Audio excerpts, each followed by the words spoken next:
He was my brother in every sense of the word, the one person I thought I could trust with everything. But the day I discovered the truth, my whole world shattered. The person I trusted most became the one who stole everything from me. My name is Michael. I want to tell you a story about my best friend, Daniel. We met when we were 7. He moved into the house next door. I was outside playing football when he ran after the ball. We collided, fell on the grass, scraped our knees, and started laughing. From that moment, I felt a connection I had never felt before. Trust, ease, familiarity. I didn't know it then, but I had found a brother. Growing up, Daniel and I were inseparable. We played football in the streets every afternoon, stayed late building tree houses, shared secrets about our first crushes, our fears, our dreams. On weekends, we would sneak into the local park and spend hours talking. He knew my family, I knew his. People started calling us twins, even though we weren't related. I thought I had found someone I could always rely on. Years passed. We went through school together, shared exams, shared punishments, shared victories. Every milestone in my life, he was there, and I was there for him. When my father passed away, Daniel was the first person by my side at the funeral, holding my hand. When his mother fell ill, I stayed with him at the hospital, holding her hand so he could take a moment for himself. We had been through everything together. 2 years ago, I started a small online business. At first, it was modest, just a few products I sourced from local suppliers. I worked evenings and weekends, packaging orders, replying to messages, tracking shipments. Slowly, it began to grow. I wanted someone I could trust to help me expand. Naturally, I thought of Daniel. He had lost his job and was frustrated with life. I told him, "Come work with me. We'll grow this together." I gave him access to everything: accounts, suppliers, customer contacts, bank notifications. I shared my plans, my strategies, my ideas for growth. I trusted him completely. He was my brother. He had been there for me through the hardest moments. My father's death, my worst school days, my deepest fears. At first, everything seemed perfect. Daniel handled customer inquiries. I managed packaging and shipments. Sales increased. Everything looked normal. But then subtle things began to feel off.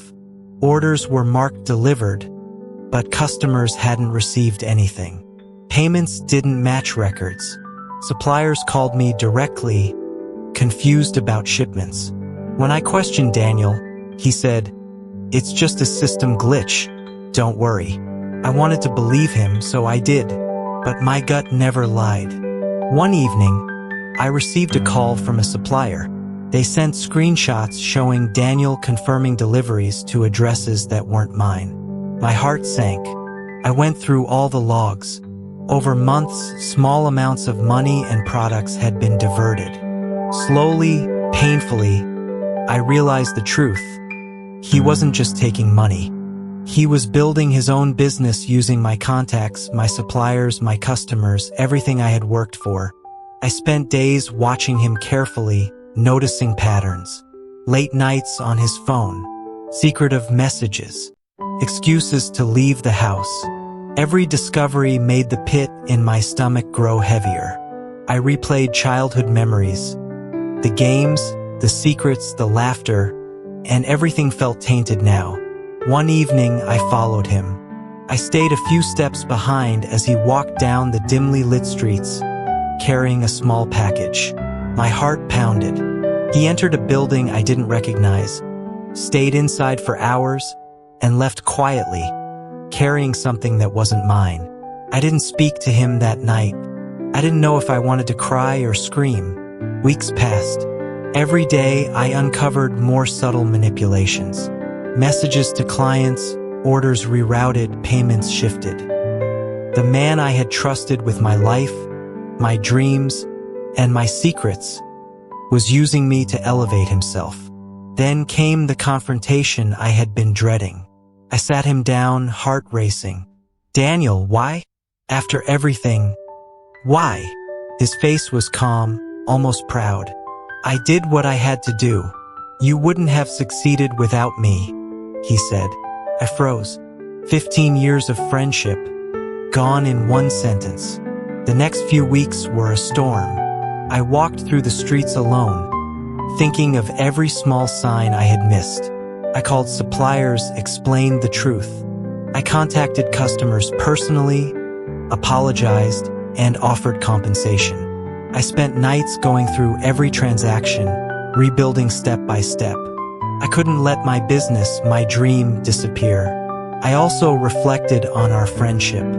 The moments of joy, the secrets shared, the trust given freely, all of it had been weaponized against me. I felt anger, betrayal, heartbreak. And yet, slowly, I realized my strength wasn't in revenge. My strength was in standing up, reclaiming my life, and rebuilding what was mine. Months passed. Every day, I double-checked accounts, suppliers, and messages. I built new boundaries.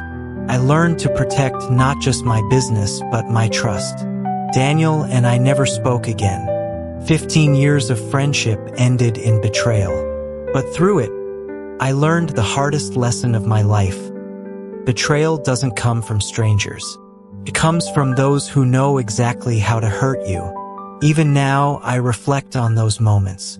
The anger has softened slightly. The heartbreak lingers, but the lessons remain. Trust wisely, protect your work, and never let someone else's greed define your life. And if there's one final truth I want people to take away, it's this. Even when someone you call a brother betrays you, you can survive. You can rebuild. And you can come out stronger, wiser, and unbreakable.